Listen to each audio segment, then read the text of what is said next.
পারমাণবিক যে বিদ্যুৎ কেন্দ্রটা শেখ হাসিনা করে গেছে, আজ সেটা দিয়ে আমাদের দেশে এখন আলোর মুখ দেখতেছে। বর্তমান সরকার সেটা উদ্বোধন করতেছে, আলোর মুখ দেখিয়ে দিয়ে গেছে কে। আমরা তখন এই চুক্তির বিরুদ্ধে কিন্তু অনেক বিরোধিতা আমরা করেছি, না বুঝে করেছি। আমরা ভারতের সাথে যে তেলের লাইনটা করেছিল সেখানেও আমরা বিরোধিতা করেছি না জনগণ, কিন্তু সেই পাইপ দিয়েই কিন্তু বাংলাদেশে তেল আনা হয়েছে। তাহলে কিছু উন্নয়ন যে শেখ হাসিনা করে গেছে, অনেক উন্নয়ন করে গেছে, এটা কিন্তু জনগণ তখন মাথায় নেয় নাই। এই কিছু ইসলাম বিদ্বেষী এবং এই কিছু আমেরিকার দালাল, ডিপ স্টেটের দালালরা ফেসবুক পেজ টেজ খুলে শেখ হাসিনার নামে দুর্নাম করে গেছে। আজকে এটা জনগণ বুঝতে পেরেছে বা বুঝতেছে। যখনই আমরা সত্য কথা বলতে যাই তখনই আমার উপরে হুমকি আসে। গতকালকে আমাকে একজন হুমকি দিতেছে। আমি বলেছিলাম যে গুপ্ত, এই গুপ্ত কিন্তু সব দলের ভিতরে রয়েছে। যেমন আওয়ামী লীগের ভিতরে ছিল, আপনারা দেখেন এই সার্জিস আলম টলম ছিল, বিএনপির ভিতরেও তেমন গুপ্ত আছে।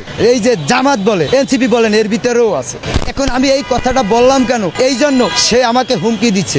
এখন আমি তার কমেন্টটা পড়ে দেখলাম সে জামাতের পক্ষে কমেন্ট করেছে, কিন্তু সে দানের শীষ নিয়ে ছবি তুইলা তার ফেসবুকে প্রোফাইল দিয়েছে। তাহলে এদেরকে আমরা গুপ্ত বলবো না? এরা গুপ্ত না? তাই এই গুপ্ত যারা, তারা কিন্তু বিদেশি এজেন্ডা। তারা দেশের ভালো চায় না, দেশের জনগণের ভালো চায় না। এই যে জামাত ইসলামের শফিক সাহেব শেখ হাসিনার আমলে থাকতে কি বলতো?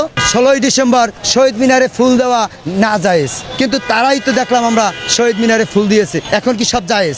এই পহেলা বৈশাখ পালন করা এটা না জায়েজ, তারা দেখলাম পহেলা বৈশাখ পালন করলো, এই যে পান্তা ইলিশ খাইলো, এখন জায়েজ হয়ে গেলে তাহলে তাদের এই শুয়ারের মাংস এখন জায়েজ হয়ে যাবে? জায়েজ।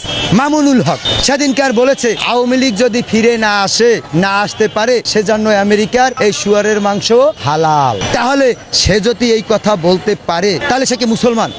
কোথায় দল, কোথায় ইসলাম? সে কি এই কথা বলতে পারে? এই মামুনুল হক ঢাকা সমাবেশ দিয়েছে, ছোট ছোট মাদ্রাসার বাচ্চা যাদের 8-10 বছর 12 বছর। আরে ভাই, সে রাজনীতির কি বুঝে? সে থাকবে তার মাদ্রাসায় পড়বে। তা তাদের গার্ডিয়ানকে আমি অনুরোধ করব, আপনাদের সন্তানকে যদি শিক্ষিত করতে চান এদেরকে এই সমাবেশে দিয়ে, কারণ এখানে ঝুঁকি রয়েছে। যখনই একটা সমাবেশ হয় তখনই একটা দুর্ঘটনা ঘটতে পারে, একটা হামলার ঘটনা ঘটতে পারে, জঙ্গি হামলা ঘটতে পারে। তখন এই ছোট বাচ্চারা কোথায় যাবে? এই নাবালক শিশুদেরকে তারা বিক্রি করছে।